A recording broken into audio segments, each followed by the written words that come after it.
নমস্কার বন্ধুরা, আমার সাধারণ রান্নাঘরে আপনাদের সবাইকে সাদর আমন্ত্রণ। এবারে শুরু করছি আমি আমার রান্নাবান্না।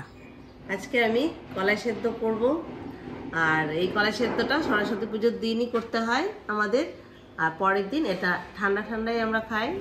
শীতল ষষ্ঠীর জন্য যে কলাই সেদ্ধ করব আমি, সেই কলাইগুলো ভালো করে বেছে নিয়েছি। নিয়ে এবারে এমনি কড়াইতে এটা আমি একটু নেড়ে নেব।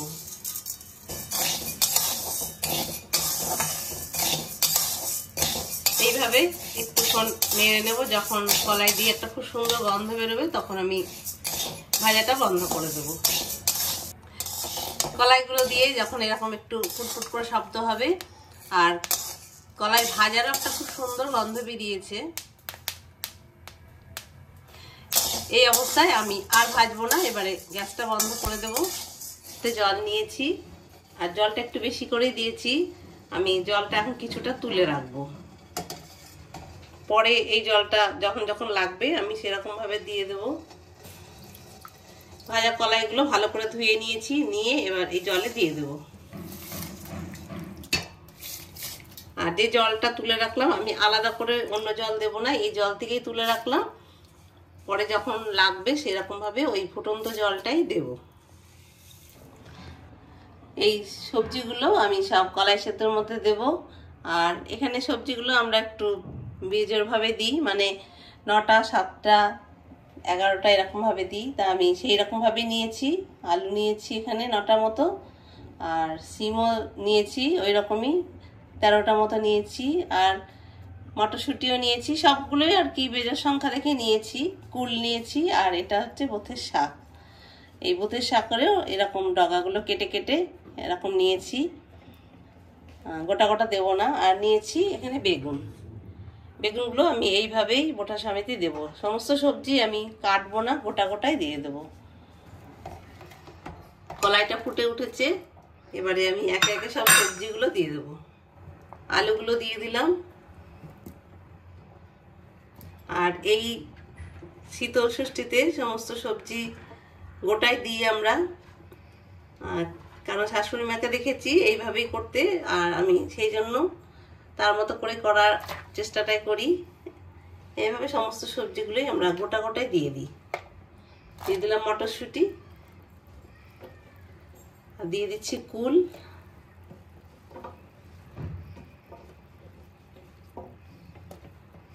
দিয়ে দেবো এই বোথের শাকটা, আর বেগুনগুলো আমি দিয়ে দেবো। সমস্ত সবজিগুলো আমি দিয়ে দিয়েছি। এবারে আস্তে আস্তে এগুলো সব সেদ্ধ হবে। আমি এবারে ভালো করে ঢাকাটা দিয়ে দেব, এটা আস্তে আস্তে সেদ্ধ হবে। কলাই সেদ্ধটা এইরকম অবস্থায় এসেছে। আমি তো হাতে আমাদের কলাই টিপে দেখতে নেই, এই যে এরকম ফাটা ফাটা হয়ে গেছে কলাইগুলো, তখনই বুঝতে হবে যে কলাইটা পুরো সেদ্ধ হয়ে গেছে। আর সবজিগুলো সব সেদ্ধ হয়ে গেছে। এইরকম আমরা টিপে দেখি না কলাইটা, কলাইগুলো ফেটে গেছে মানে কলাইটা পুরো সেদ্ধ হয়ে গেছে। আর একটু ফুটিয়ে আমি নামিয়ে নেব। কলাই সেদ্ধটা একদম হয়েই গেছে।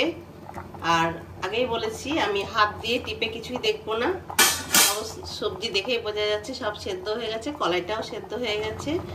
কলাই সেদ্ধটা আজকে করে সারা রাত রেখে দেবো। কালকে শীতল ষষ্ঠী, কালকে সকালে এটা আমরা আবার ঢাকাটা খুলে খাওয়া হবে।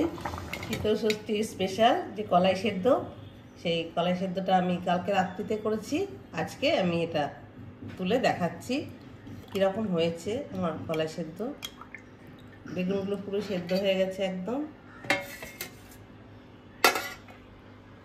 মটরশুঁটিও সেদ্ধ হয়ে গেছে,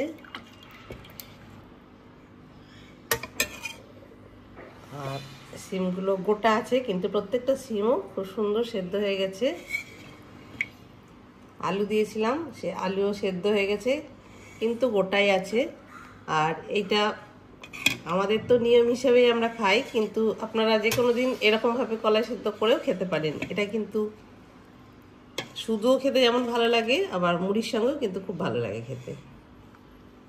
এটাকে অনেকে গোটা সেদ্ধও বলে, একটা পাত্রে আমি এইভাবে সমস্ত সবজি দিয়ে কলাইটাকে সাজিয়ে নিয়েছি।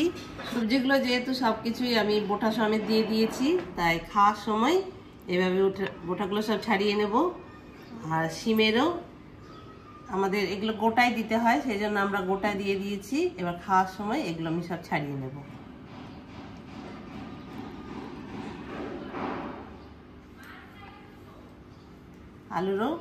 আলুটাও আমি খোসা সমেত দিয়েছি। এইভাবে সমস্ত আলুটাও আমি পরিষ্কার করে ছাড়িয়ে নেব। যেহেতু এই কলাই সেদ্ধ যখন আমি করেছি তখন কিছু লবণ তেল কিছুই দিইনি। এবার খাওয়ার সময় আমি এগুলো সব দিয়ে নেব। পরিমাণ মতো আমি লবণ দিয়ে দিচ্ছি সর্ষের তেল দিয়ে দেবো, একটা লঙ্কা আর লেবুটাও যে যেরকম ঝাল লবণ এগুলো খাবেন সেরকমই দেবেন। আর কেউ চাইলে এটা পেঁয়াজ দিয়েও খেতে পারেন। আমরা যেহেতু ষষ্ঠী উপলক্ষে করেছি তাই আমি পেঁয়াজ দেওয়াটা দেখালাম না। আমরা এইভাবে তেল লবণ লঙ্কা সব কিছু দিয়ে মাখিয়ে সবাই মিলে একসাথে বসে এবার খাওয়া দাওয়া করব। আমার রেসিপি যদি আপনাদের ভালো লাগে তাহলে অবশ্যই জানাতে ভুলবেন না, পাশে থাকবেন এই আশা নিয়ে আজকের রান্নাটা আমি শেষ করছি। ভালো থাকুন, সুস্থ থাকুন, ধন্যবাদ।